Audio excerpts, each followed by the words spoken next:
আজকে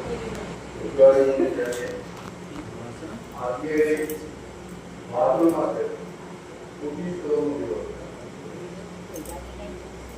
দেখতে দেখতে আমরা ভাদ্র মাসের শেষের দিকে চলে এসেছি।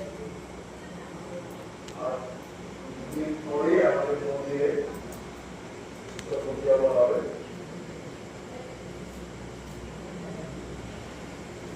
এই খানপুরে এই বাড়িতে আমরা প্রথম পড়ে গেছি এবং মনে পড়ছে তখন আমরা এই বাড়িটা ছিল না, পুরো মতো ঘর ছিল।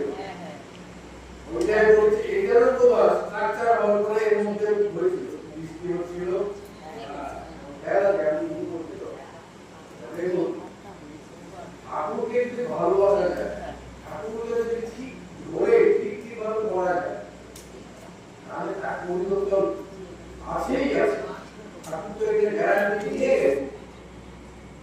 অনেকদিন পরে এসে বাড়িটাও সুন্দর দেখলাম, তার চেয়ে আরো সুন্দর দেখলাম ঠাকুরের আপনারা দেখে।